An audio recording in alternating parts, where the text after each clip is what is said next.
Panalo ang Team USA 92-88 laban sa World Champions. Magandang pinakita ng Germany at dumikit sila buong game at kitang-kita na kayang-kaya nilang makipag-compete. Pero pagdating sa dulo, pinakita ni LeBron kung bakit isa siya sa greatest of all time. Tara, breakdown natin yan.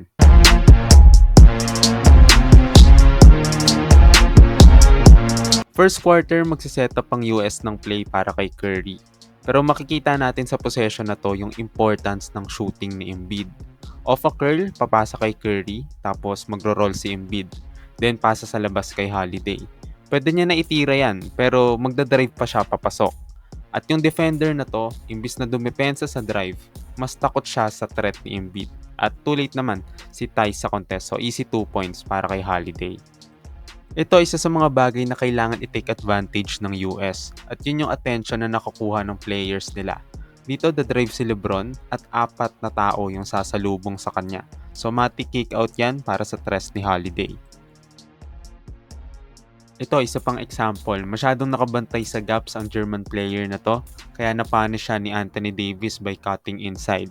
Bounce pass ni Tatum, 2 points and 1. Next play sa depensa naman, magfa-flex ng depensa ang US sa second unit nila. Magko-close out sa guard si Anthony Davis. Maboblow by siya rito, no? Pero no worries kasi nasa likod niya naman si Bam Adebayo para supalpalin yan. Fast break opportunity at kapag ganitong transition, wala nang makakapikil kay Tatum. Ito isa pa, another stop para sa US. Butatan ni LeBron dito si Schroeder. Ang naging problema ni Schroeder dito, hindi siya nag-take ng contact sa dibdib. No? Nilayuan niya si LeBron nung umangat siya kaya nagka-space si LeBron para sa block. After nyan, diretso sa opensa, another transition offense. 4-3 ang naging matchup sa open court. Mapapansin nyo yung gagawin dito ni LeBron. Siya magka-cut habang nakaabang si Booker at si Curry sa labas. Ngayon, pipili si Wagner kung sino yung babantayan niya. So, mas pinili niya yung threat sa loob, kaya open 3 para kay Curry. Setup play ng US, double wing screen para sana ma-open sa loob si Embiid. Di nga lang nagawa yung pasa kaya nag-flow na lang naturally kay Curry yung opensa nila. Magsa-setup sana ng screen si Embiid kaso nag-pop na lang siya. And again, di makapag-close out ng maayos yung Germany sa drive sa loob dahil sa threat ng shooting ni Embiid. So late recovery na naman si Tice, easy 2 points para kay Curry. Simula ng third quarter, di talaga magpapatalo ang world champions. Scouting report na kay Franz Wagner na iwan siya sa tres dahil mababa yung percentage nito sa NBA. Pero dito, tiniraan niya lang ng step back 3 si LeBron para simulan ng run ng Germany. Naging malaking issue para sa US ang offensive rebounding sa game na ito. Dito makikita nyo yung offensive rebound ni Wagner. Tapos nakalocate kagad siya ng open shooter sa labas.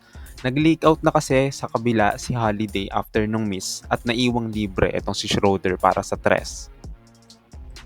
Lamang lang ng 3 ang US with 5 minutes remaining. Ngayon magse-set up ng screen si Tice para ma-force yung cross-switch niya with Schroeder. So ngayon si Schroeder, si Embiid na yung nagbabantay sa kanya. Pinasa niya muna kay Franz. Set up yan no, para makapag-quick slip cut siya kay Embiid. Ngayon, ibabalik ni Franz sa kanya so pagkapasok ni Schroeder sa ilalim. Maganda yung gagawin niya dito. No? Magfo-floater siya. Kunwari, no, this is a fake floater para ma-attract yung depensa ni Holiday. Sabay pasa sa corner. Then ayun, libreng-libre na yung Kyle Korver ng Germany para tablahin ng laban. Tuwing kailangan ng puntos ng Germany, go-to play talaga nila yung pick and roll. Dito si Franz yung ball handler habang magro-roll si Tice. So dahil si Embiid yung nasa loob, drop coverage ang USA. Kapag si Anthony Davis kasi, more on switch yung ginagawa nila. Dito masyadong malalim yung posisyon ni Embiid, kaya easy floater yan para kay Franz.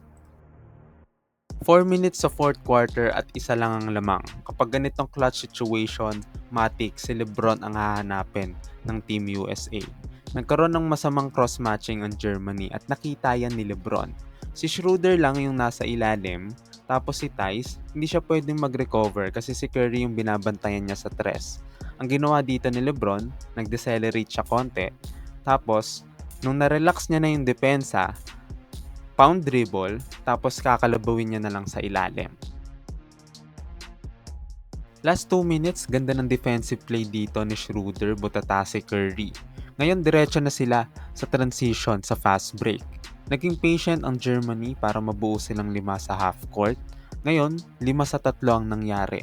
Occupied si Devin Booker sa dalawang shooter sa labas at obligado naman si LeBron na mag-react sa drive ni Schroeder na possible floater. Pero this time, alley-oop yan para kay Tice. Next possession, pick and roll ni Edwards at Davis. Habang naghahanap sila ng open, nakita nilang nakadrop sa ilalim si Tice at open 3 points yan para kay LeBron. Kailangan ng closer ng US kaya si LeBron ulit ang hinanap nila. Cross-match na naman kay Schroeder at walang makakatulong sa kanya dahil sa ganda ng spacing ng US in this possession. Madali siyang nakapasok inside, pump fake, pivot, 2 points para tapusin ang laban.